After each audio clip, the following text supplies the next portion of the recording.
ஒரு அருமையான குடும்பம். அந்த குடும்பத்தின் தலைவர் அவர் வேலை விஷயமாக வெளிநாடு சென்று விட்டார். ஆகையினால் பல ஆண்டுகள் கழித்து தான் தன்னுடைய ஊருக்கு வந்து மனைவி பிள்ளைகளை பார்த்துவிட்டு மறுபடியும் செல்வது வழக்கமாக இருந்தது.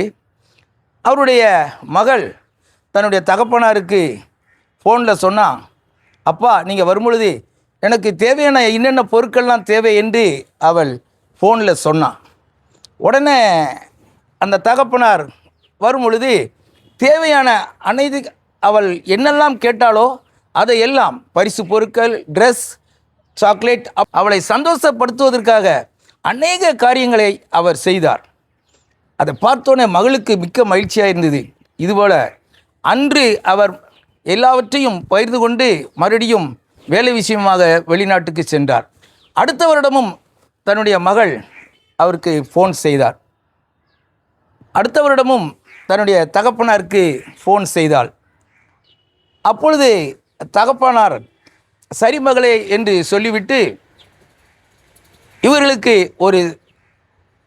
ஒரு அதிர்ச்சியூட்டும் செய்தியாக இருக்க வேண்டும் என்று சொல்லி எந்த விதமான தொடர்பும் கொள்ளாமல் திடீரென்று வந்து நின்றார்.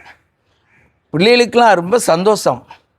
அப்பொழுது பிள்ளைகளாம் சூழ்ந்திருந்து, அப்பா நீங்கள் வந்தது திடீர்னு ரொம்ப அதிர்ச்சி ஊட்டும் செய்தியாக இருக்கிறதுன்னு சொல்லி பிள்ளைகளாம் அப்படி சொல்லும்போது மகள் பக்கத்தில் வந்து, அப்பா போன வருடம் எனக்கு வாங்கி கொடுத்தது போல் அநேக பொருட்கள்லாம் வாங்கி கொண்டு வந்திருக்கிறார் என்று கேட்டவுடன் தகப்பனார் சொன்னார், நான் தான் இங்கே வந்து விட்டேனே, பிறகு எதுக்கு நான் பரிசு பொருட்கள் மற்ற பொருட்களை நான் வாங்கி கொண்டு வர வேண்டும் என்று அவர் சொன்னார்.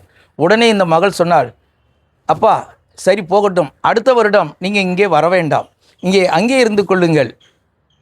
அருமையான நண்பர்களே, அதாவது அநேக காரியங்களை ஆசீர்வாதங்களை கொடுக்கின்ற ஆண்டவர் வேண்டாம், ஆனால் ஆசீர்வாதம் மட்டுமே வேண்டும். அவரால் கிடைக்கக்கூடிய அநேக நன்மைகள் வேண்டும், ஆனால் அவரை உள்ளத்தில் ஏற்றுக்கொள்ளக்கூடிய தன்மையில் மக்கள் இல்லை. உலகம் ஏதோ நினைத்து கொண்டு எதையோ ஒன்றை நோக்கி ஓடிக்கொண்டிருக்குது. அருமையான நண்பர்களே, இந்த கிறிஸ்மஸ் காலங்களிலும் நாம் அநேக காரியங்களை செய்து கொண்டிருக்கின்றோம். இந்த கிறிஸ்துவை நம்முடைய உள்ளத்தில் சொந்த இரட்சகராக ஏற்றுக்கொண்டு இருக்கிறோமா? அவருக்காக நாம் என்ன செய்து கொண்டிருக்கிறோம்? நன்றி. God bless you.